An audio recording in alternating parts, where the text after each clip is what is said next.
लेता है और माता और पिता दोनों पक्ष से राजवंश परिवार से आता है। ऐसे में उसके मन में भी ये रहा होगा कि हम क्या करें, राजकाज में भागीदारी करें। लेकिन तत्कालीन समाज को देख करके उसने अपने मन में लिए गए जो निर्णय हैं उन पर पुनः विचार और कहा ना, जब तक हम व्यवस्था में परिवर्तन नहीं लाएंगे तब तक कोई काम हो नहीं सकता। वो अपनी एक पुस्तक लाता है द रिपब्लिक।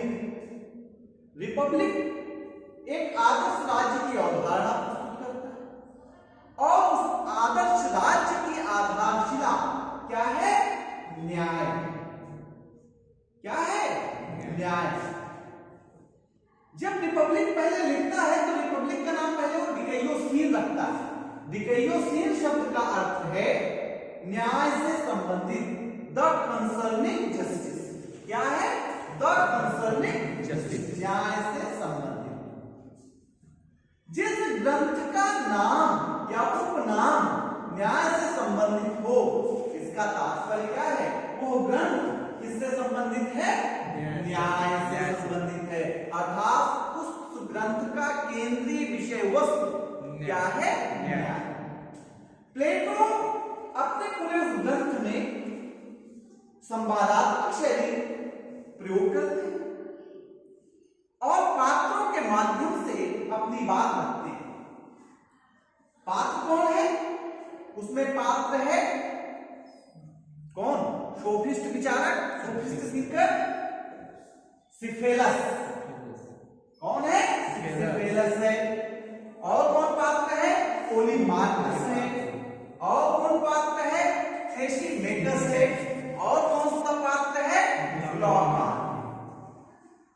ये पात्र है और प्लेटो अपनी बात सुकरात के शब्दों में प्रस्तुत करता है। ग्रंथ में जो कुछ बात स्वतः कहता है वो बात सुकरात के मुंह से कहलाता है। प्लेटो ने जब न्याय सिद्धांत की परिचर्चा प्रारंभ किया तो उन्होंने नकारात्मक शैली का उपयोग किया। पहले उन्होंने ये बताने का प्रयास किया कि न्याय क्या क्या नहीं है। पहली बात तो यह है कि न्याय क्यों ला रहे हैं, कोई चीज समाज में क्यों आती है, कोई वस्तु समाज में क्यों आती है। आपका स्वेटर है, आप नया स्वेटर क्यों लाते हैं, उसमें खामियां है, कमियां, या तो है नहीं तब ले आ रहे, दूसरा है तो वो समय के अनुकूल नहीं रह गया, ठंड बढ़ रही। ऐसी दशा में हम क्या लाते हैं, नई चीज लाते हैं। तो हम प्लेटो के पीरियड में देखें, क्या न्याय था, नहीं था, न्याय के सिद्धांत थे, लेकिन प्लेटो कहते हैं कि ये न्याय के सिद्धांत जो है पुराने हो गए हैं, इनमें कमियां हैं, ये सार्वभौमिक नहीं है, शाश्वत नहीं है, इसलिए प्लेटो को नया न्याय का सिद्धांत देना पड़ेगा। यदि आप कहते हैं कि किसी चीज में खामी है तो आपको उसकी कमी को रेखांकित करनी होगी। ये कह देने से कि नहीं ये ठीक नहीं है, काम नहीं चलेगा। प्लेटो ने न्याय सिद्धांत को देने से पहले अपने समय में प्रचलित न्याय के सिद्धांतों का क्या किया, विवेचन किया और उनकी कमियों को रेखांकित किया। प्लेटो के समय में, प्लेटो के पूर्व जो थे, न्याय का जो सिद्धांत था वो 3 सिद्धांत प्रचलित था। नंबर 1 कौन था, परंपरावादी सिद्धांत, न्याय का परंपरावादी सिद्धांत। नंबर 2 कौन सा सिद्धांत था, उग्रवादी सिद्धांत या क्रांतिकारी सिद्धांत, या क्रांतिकारी सिद्धांत। और तीसरा सिद्धांत था व्यवहारवादी सिद्धांत।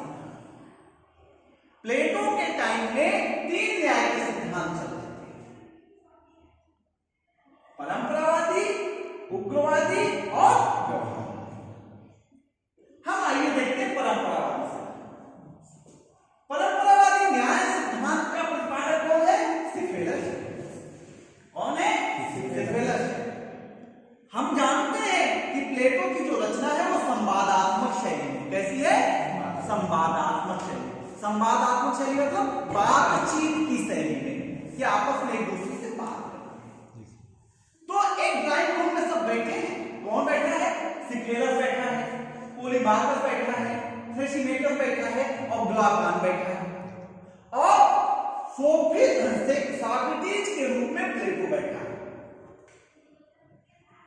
वो यहीं से बात चालू करता है, रिपब्लिक का ग्रंथ भी यहीं से चालू होता है कि न्याय क्या है, व्हाट इज जस्टिस। रिपब्लिक यहीं से प्रारंभ होती है कि न्याय क्या है, न्याय क्या है, न्याय क्या है। इसी प्रश्न से प्रारंभ होता है रिपब्लिक। सॉक्रेटिस कहता है, प्लेटो सॉक्रेटिस के मुंह से बोलता है कि सिफेलस, तुम तो परंपरावादी सिद्धांत के क्या हो, प्रतिपादक हो, तुम बताओ न्याय क्या है, व्हाट इज जस्टिस। तो सिफेलस कहता है कि मिस्टर सॉक्रेटिस, न्याय सदा सत्य बोलना और दूसरे का कर्ज अदा करना, सदा सत्य बोलने में और दूसरे का कर्ज अदा करने में न्याय निहित है। बात आई समझ? कहता है कि justice lies in speaking the truth and paying other debts. Debts मतलब कर्ज, अदर मतलब दूसरे का, पे मतलब अदा करना।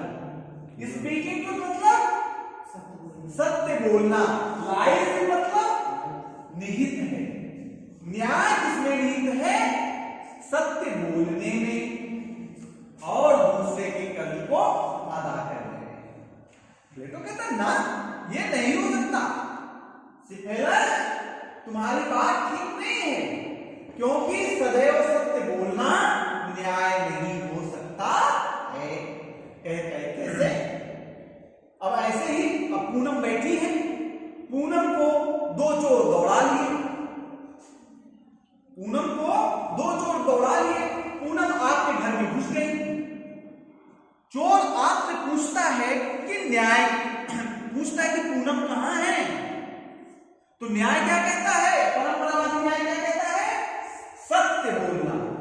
सत्य क्या है? चोर से कह रहा है कि पूनम कहां है, आप टीका लगाए हुए हैं, पुजारी भी हैं, तो आपको तो बताना पड़ेगा, सत्य बोलना पड़ेगा कि पूनम कहां है, पूनम आपके घर में प्राण बचा के घुसी हुई। तो प्रश्न ये है कि यदि आप चोर को पूनम का पता बता देंगे, सत्य बोल देंगे, तो पूनम के प्राणों और पूनम की संपत्ति पर क्या है? खतरा है, अहित है। तो न्याय क्या है? न्याय हित करता है, अहित करता है? न्याय हित करता है। तो क्या स्पष्ट हुआ कि सत्य बोलने पर अहित हो जाएगा, ऐसे में सत्य बोलना ही न्याय नहीं है। दूसरी बात, प्लेटो कहते हैं कि आप कह रहे हो, ये मैं नहीं कह रहा, ये प्लेटो बात कर रहा है, काट रहा है, खंडन कर रहा है। कहता है कि आप कहते हो साहब कि कर्ज अदा करना ही न्याय है, कर्ज को अदा करना ही न्याय है। अच्छा, कैसे कर्ज अदा करना न्याय है? हमने रमेश से बंदूक लिया और 5 गोलियां उधार ली, और मैंने कहा था कि रमेश जी मैं 15 दिन बाद आपको क्या कर दूंगा, ये आपकी बंदूक और गोली वापस कर दूंगा। 15 दिन बाद जब मैं रमेश को वापस करने गया तो देखा कि रमेश को मेंटल डिसऑर्डर हो गया है, मानसिक बीमारी हो गई है, जिसको आप गांव की भाषा में तो पागल हो गए हैं। तो क्या ऐसी अवस्था में रमेश को वो तमंचा या वो बंदूक और गोली वापस कर देनी चाहिए? यदि आप कर देंगे तो रमेश क्या करेंगे? किसी ना किसी के प्राण ले सकते हैं। मतलब कि मेंटल सही नहीं, हाँ, कि उनका मानसिक स्तर इस समय ठीक नहीं है। ऐसे में यदि हम कर्ज अदा करने की बात पर आएंगे तो ये अहितकारी होगा, हमारे प्राणों को खतरा हो सकता है, रमेश के खुद के प्राणों को खतरा हो सकता है। इसलिए प्लेटो कहता है कि सत्य बोलने में और कर्ज की अदायगी उसी ड्राइंग रूम में सिफेलस का बेटा बैठा रहता है। सिफेलस का बेटा बैठा रहता है, पूछता है, उसका नाम है पोलीमार्कस। क्या नाम है? पोलीमास।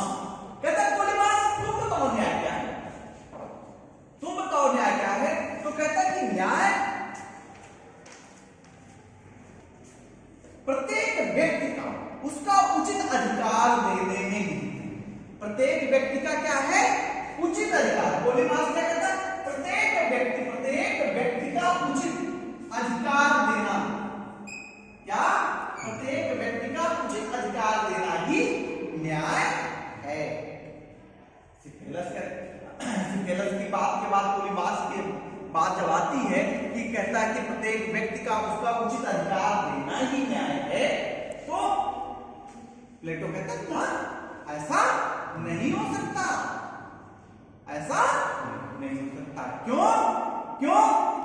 क्योंकि इसका तात्पर्य है शत्रु के साथ शत्रुता और मित्र के साथ मित्रता। और यदि हमारा मित्र डाकू है तो क्या उसका साथ देना न्याय है? नहीं न्याय है। इसलिए ये परिभाषा भी उचित नहीं है। इसलिए कहता है प्लेटो कि न्याय की परिभाषा कैसी होनी चाहिए? शाश्वत होनी चाहिए। इसलिए ये न्याय की जो परिभाषाएं हैं शाश्वत और सार्वभौमिक नहीं है, त्रिकालोबाधित नहीं है, अर्थात तीनों कालों में प्रयोग की जा सके, हर परिस्थितियों में उसका उपयोग किया जा सके, ऐसा नहीं किया जा सकता। इसलिए जो न्याय का परंपरावादी सिद्धांत है, इस सिद्धांत में खामियां हैं और प्लेटो इस सिद्धांत को क्या करता है? निरस्त करता है। क्या करता है? इसको काटता है, नहीं। अब आता है दूसरे सिद्धांतकारों से बात करता है। उसी ड्राइंग रूम में कौन बैठा है? उग्रवादी सिद्धांत या क्रांतिकारी सिद्धांत का विचार। क्या नाम उसका है? थ्रेसिमेकस। थ्रेसिमेकस से पूछता है, थ्रेसिमेकस बताओ न्याय क्या है? न्याय क्या है? थ्रेसिमेकस कहता है कि न्याय शक्तिशाली का हित है। न्याय क्या है? शक्तिशाली का हित है। Justice is the interest of stronger. क्या है? Justice is the interest of stronger. कहता है कि कानून कौन बनाएगा?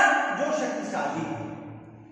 और शक्तिशाली लोग ऐसे कानून नियम नहीं बनाएंगे जिससे सब लोगों का लाभ, जिससे हमारा तुम्हारा सबका लाभ हो। वे ऐसे नियमों को निर्मित करेंगे, ऐसे कानून को डेवलप करेंगे जिससे केवल और केवल उनका हित होगा।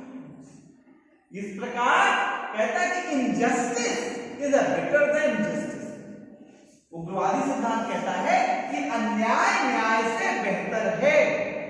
प्लेटो कहते हैं ना, ऐसा नहीं हो सकता। क्यों? क्योंकि हर वस्तु का अपना एक गुण है। अग्नि है, अग्नि की अपनी एक नेचुरल प्रॉपर्टी है, उसका अपना एक गुण है। क्या गुण है? दाहकता, जलाना। यदि अग्नि दाहकता के गुण को छोड़ दे तो आप बताओ अग्नि अग्नि रह जाएगी? जल का गुण क्या है? शीतलता, प्यास बुझाना। यदि जल प्यास बुझाने का काम खत्म कर दे, गुण त्याग दे, शीतल करने का काम त्याग दे, तो जल के रूप में पहचाना जाएगा। उसी प्रकार प्लेटो कहता है आत्मा का भी एक निश्चित गुण है। आत्मा का क्या है? निश्चित गुण है, और वो निश्चित गुण है न्याय। आत्मा न्याय को छोड़ करके सुखी नहीं रह सकती। इसलिए injustice is better than justice गलत है, और इस सिद्धांत को भी वो खारिज कर देते हैं। और उसी ड्राइंग रूम में कौन बैठा है? ग्लॉकॉन बैठा है। कौन बैठा है? ग्लॉकॉन। ग्लॉकॉन जो है व्यवहारवादी सिद्धांत का प्रतिपादक है। किसका प्रतिपादक है? व्यवहारवादी सिद्धांत का प्रतिपादक है। Justice is an artificial thing. क्या है जस्टिस? आर्टिफिशियल थिंग है। आर्टिफिशियल थिंग क्या मतलब? जो भौतिक रूप से निर्मित की जा सकती, कृत्रिम वस्तु है, कृत्रिम वस्तु है। ये कपड़ा क्या है? कृत्रिम वस्तु है। ये स्वेटर क्या है? कृत्रिम वस्तु है। ये चाट क्या है? कृत्रिम वस्तु है। कुर्सी क्या है? कृत्रिम वस्तु है। कहा ये कृत्रिम वस्तु है। और प्रोडक्ट ऑफ कन्वेंशन क्या है? परंपराओं की उपज है। ये कोई बड़ी चीज नहीं है, ये नीचे से परंपरा से सदियों से चली आ रही उसी का परिणाम है। कहता है कि न्याय के दुर्बलों का हित है। न्याय क्या है? दुर्बलों का हित है। दुर्बल लोगों ने डर के मारे एक नियम बनाया और उस नियम को उनका किसी नियम के आधार पर हम क्या करेंगे? अपने समाज का संचालन करेंगे। किसके लिए बनाया गया था? बलशाली के लिए नहीं बनाया गया। किसके लिए बनाया गया? दुर्बलों के लिए न्याय बनाया गया। कहता है कि न्याय भय का शिशु है। न्याय क्या है? भय का शिशु। Justice is the child of fear. क्या? Justice is the child of fear. न्याय भय का संतान है। न्याय भय का शिशु।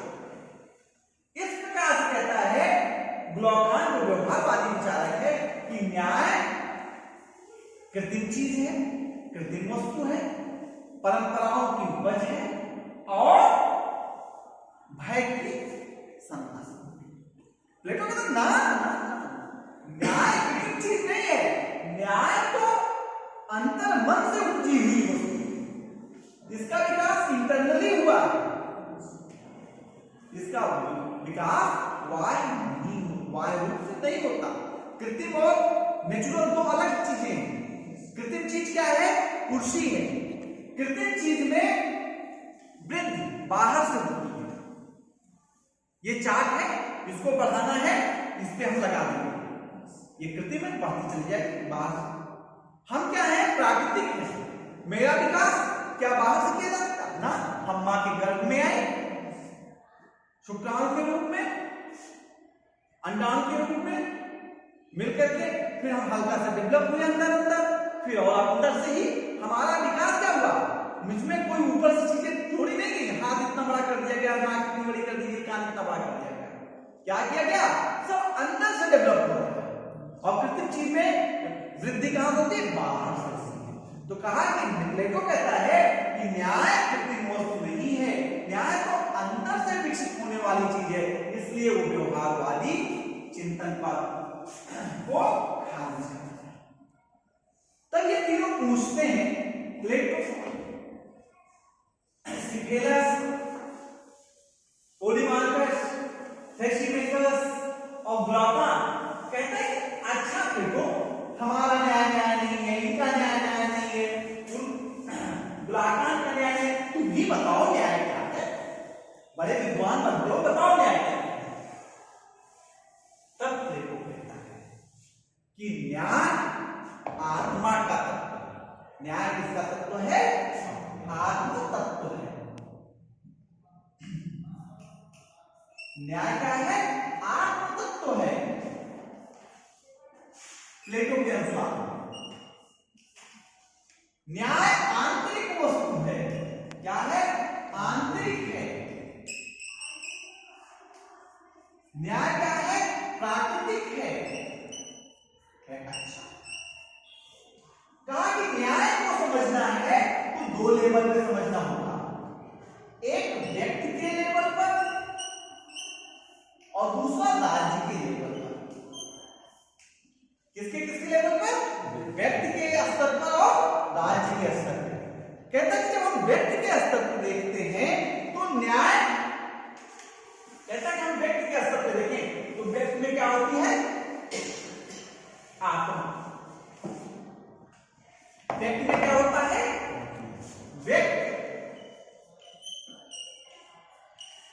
व्यक्ति में क्या है? आत्मा, ह्यूमन सोल। कहता है जो ह्यूमन सोल है इसमें तीन तत्व पाए जाते हैं। इसमें क्या क्या पाया जाता है? मूल गुण क्या है? क्षुधा। क्या? क्षुधा, एपिटाइट, क्षुधा।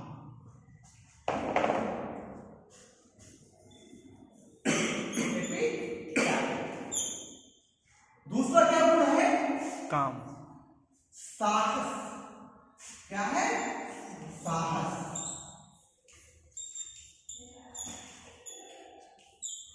और तीसरा क्या गुण है? विवेक, रीजन।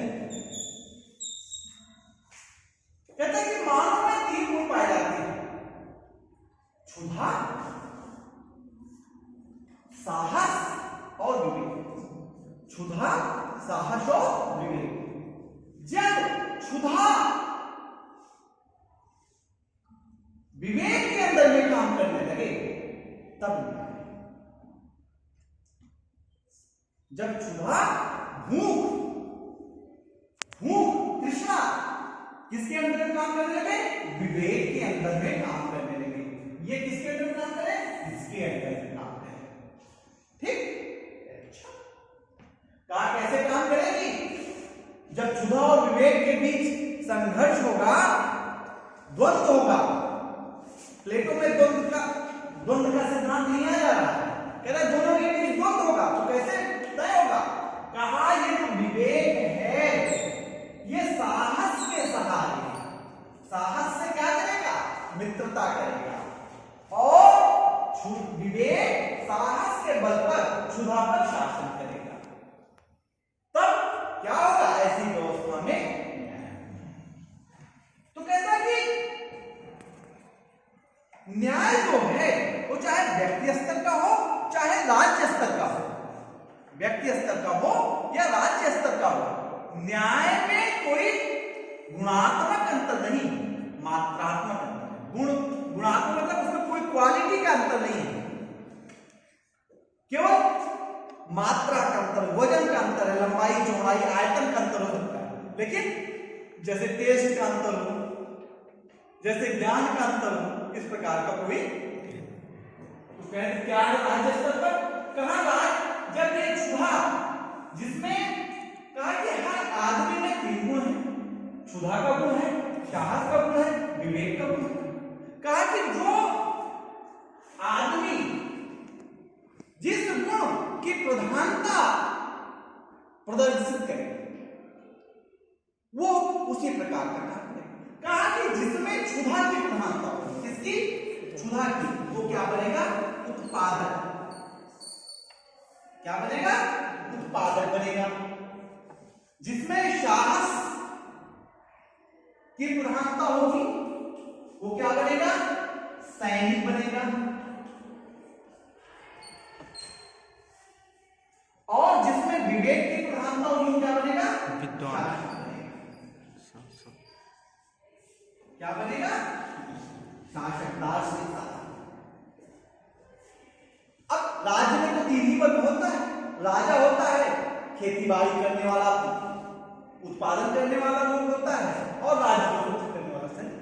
कहा ये राज्य जो है व्यक्ति का विराट रूप है। अपने ध्यान से कहना है कि राज्य क्या है? व्यक्ति का विराट रूप। ये क्या हो गया? राज्य। तो और ये क्या है? व्यक्ति। व्यक्ति जब डेवलप किया तो कहां पहुंचा? राज्य में। राज्य में गुण में कोई अंतर है? यहां क्षुधा, व्यक्ति की आत्मा में क्या क्षुधा पाई गई? तो क्षुधा बन के क्या हो गया? उत्पादक। व्यक्ति की आत्मा में साहस पाया गया, साहस क्या बन गया? व्यक्ति की आत्मा में विवेक पाया गया, क्या बन गया? कहा जब उत्पादक वर्ग, कौन वर्ग? उत्पादक वर्ग दार्शनिक शासक के अंदर में सैनिकों के सहारे या दार्शनिक शासक के अंतर्गत सैनिकों के सहारे काम करना स्टार्ट करेगा, तब न्याय। प्लेटो इस प्रकार कहता है कि न्याय प्रत्येक व्यक्ति में जो गुण प्रधान है उसके अनुसार काम करना ही न्याय।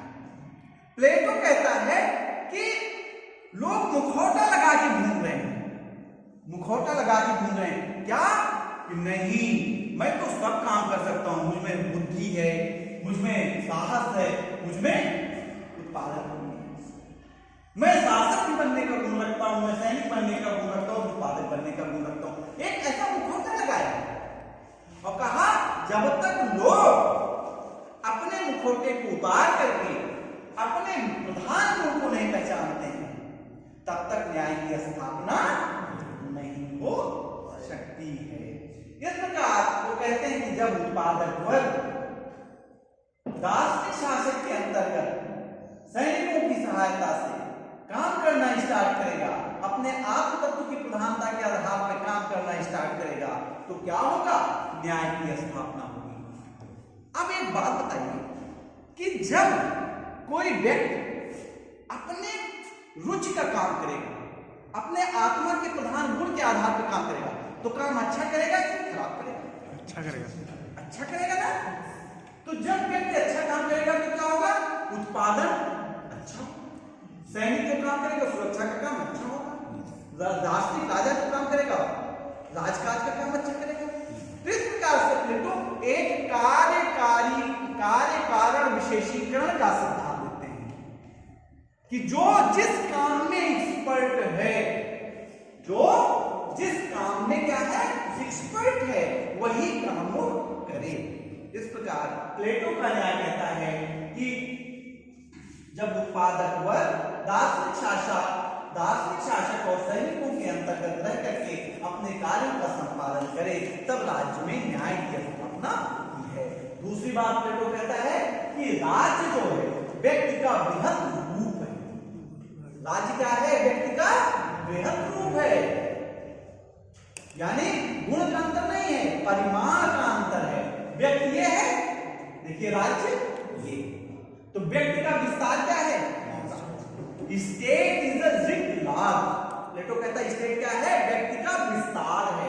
और ये समझ आया व्यक्ति का विस्तार है कि नहीं है? व्यक्ति के 3 गुण, क्षुधा, साहस, विवेक। क्षुधा से उत्पादक वर्ग, साहस से सैनिक, विवेक से दार्शनिक शासक। राज्य के 3 गुण, व्यक्ति के 3 गुण, राज्य के 3 गुण। राज्य के 3 गुण क्या है या 3 वर्ग क्या है? उत्पादक वर्ग, सैनिक वर्ग, दार्शनिक शासक वर्ग। दार्शनिक शासक वर्ग में किस चीज की प्रधानता है? विवेक की। सैनिक में किस चीज की प्रधानता है? साहस। और उत्पादक वर्ग में किस चीज की प्रधानता है? और ये क्या है? ये तीनों गुण मानव आत्मा के तत्व। इस प्रकार से प्लेटो अपने न्याय सिद्धांत का वर्णन करता है।